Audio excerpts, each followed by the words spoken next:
Hello and welcome to the Dutchin channel. It's Monday the 13th of May 2024 and it's 9:15 in the evening, and that is the end of the racing today at Catterick, Windsor and Wolverhampton. It's been a terrible day. We'll have a look into the sheet first of all before we dissect it. And we'll see on the profit and loss sheet, £700 was staked, £423 was recovered, and a loss of £276.99 didn't help our cause today.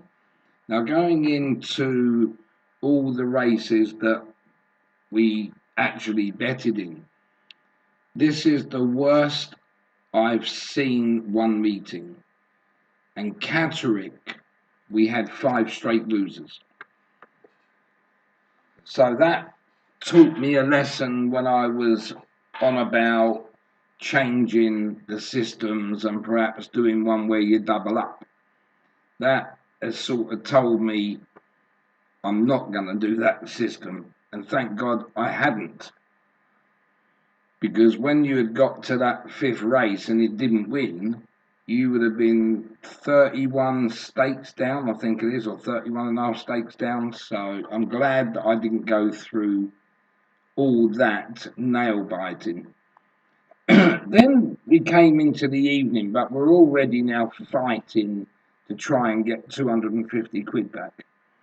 And Windsor, to be fair, sort of gave us a little bit of hope. That put us a £73 in front. But Wolverhampton was just about as bad as Catterick. And once we got a winner there, I thought to myself, right, well, my best bet of the evening goes in the race after. So I thought to myself, that should win. I think if I was to look at jockeys and who's riding them and everything else, it would put me off some of them. But I wouldn't start looking into that anyway. And then once we went into the last race tonight, the Specialist View, the favourite we didn't have, that's sort of got stuck on the rails. That's not getting home in front. I've got a massive chance here of getting the winner, and I still don't get the winner. So I knew it was a bad day, to be honest, when we started Catterick and we were chasing. So a case of losing 276.99. All right, we won 400 over the weekend. Still a profit if you look on the 3 days. But I don't really want to win it one day and give it back the next, because that's not the answer. So just going back into the profit and loss figures here. Depending on how much you do it for on the subscription and everything else, you're still nearly 9 points up this month. I know it's not as good as yesterday where it was 14.45, but that is bad luck sometimes, and it just goes that way. So I've dropped as well to 44575, but the thing was today, I did up my stake for a little bit more. And I thought, I've got to try just to push on a little bit. And it weren't a day to start it.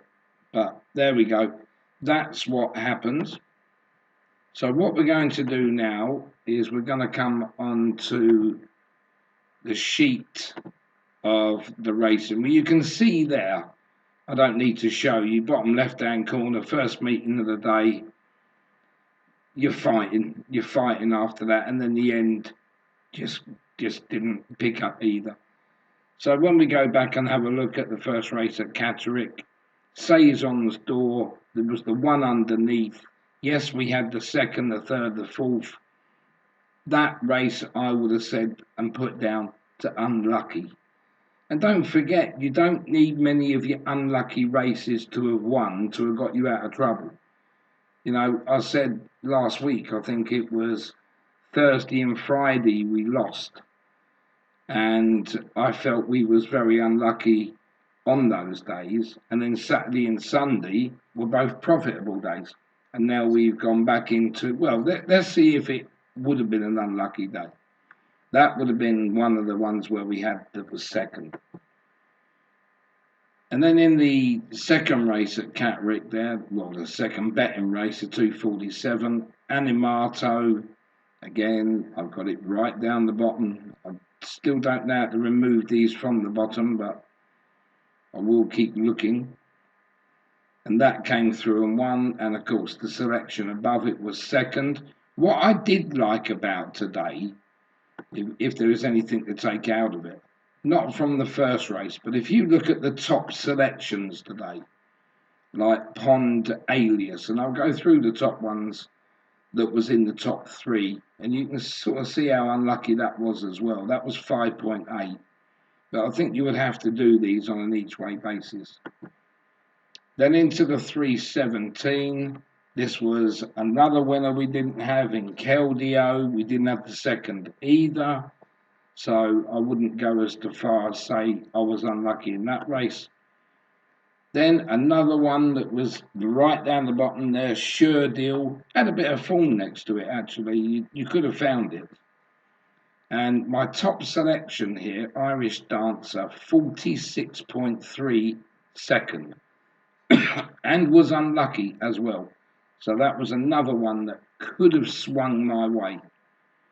Then we move into the fifth betting race at Catterick. How Caesar came to get my horse pretty much on the line. That was Gatton Far. And that was another one I could have said that was unlucky.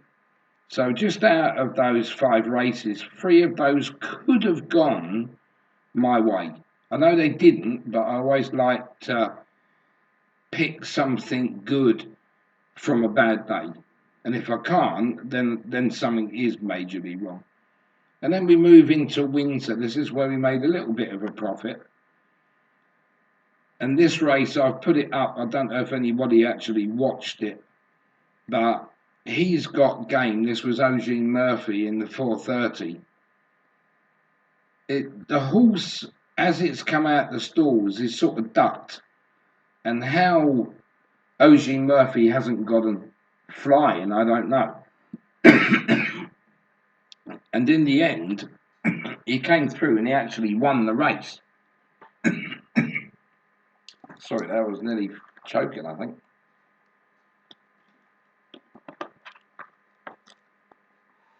So yeah, he's got game. How that come through and won, I'll never know. But we needed that. And then in the next race, Katie Content and Leishman just fought out there for a photo there. But again, if you look at the top, we had a third selection, Coupe de Force, at 12.9, which came third.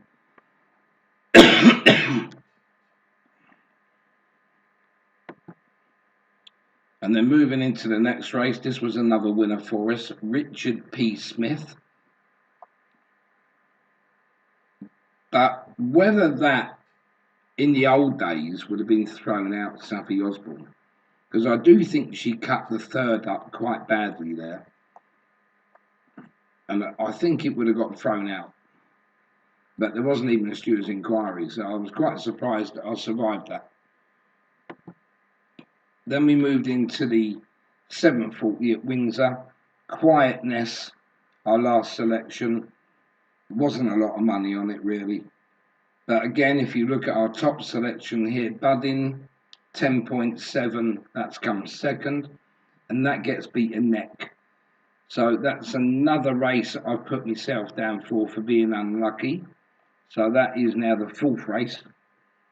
Because when we went back to that one, I don't think we had anything there. No. Then we get a top selection that wins at 6.43. This is Inspired Know-How. But even when I was watching, because it went to a photo, and how they had given Inspired Know-How quickly in the photo to say it had won it. They kept showing you and showing you, and people were emailing in and saying we want to see the photo and everything because it was that close. But it had won. Inspired Know-How had won by a nose, and it got up in that final stride when needed to. So that was another race that sort of got us back out of trouble. And then we went into Wolverhampton, where I thought to myself, yeah, we just need a couple of these, because we had a few favourites here. Like even in the first race here, Circles and Big Dream went off sort of joint favourites, if you like. Was never to be seen. 6th and 8th, all in the hips, came through. But if you look at the top selection again, that was LDR. We had that, came third at 15.4. Then we moved into the second race here. This was another close finish, but we had the first two anyway. This was Dark Kestrel that came through and won at 7.04. So I thought if we can just get a couple more winners, at Wolverhampton, it'll make the day look respectable.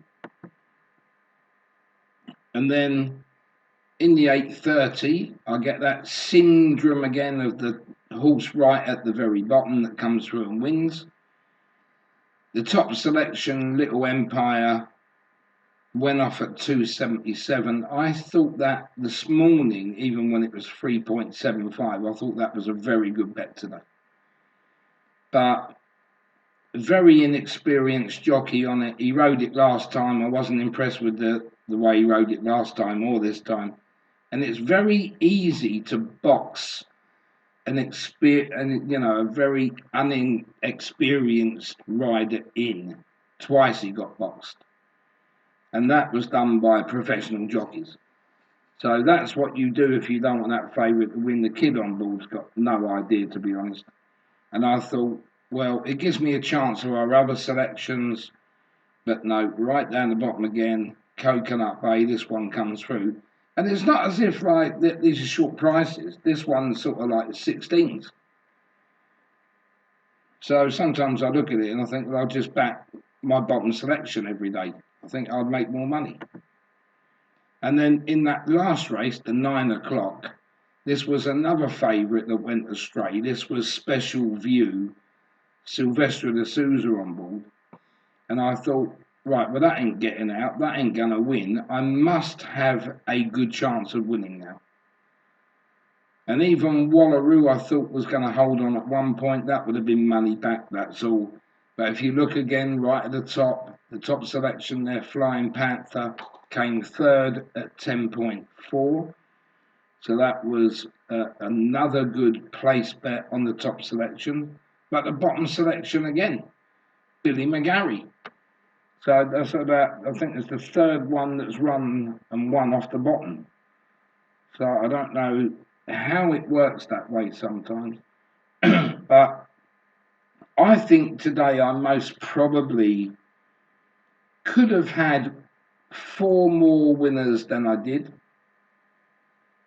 And in another way, I most probably was lucky to survive one of them. So even if we had 3 more winners, it would have turned that day into a profit. So it's one of them days again I'm going to put down as unlucky. But like I always say to you, unlucky doesn't put money in the bank, and I don't want too many of them. So we'll see where we go with tomorrow. But thanks for joining us with the results show. And after this video, I'm going to put up the selections for tomorrow and see where we go with them. But otherwise, I'm hoping you had a good day out there. And it wasn't good here. So I hope you managed to find some winners. And we'll see how we get on tomorrow. Thanks for watching.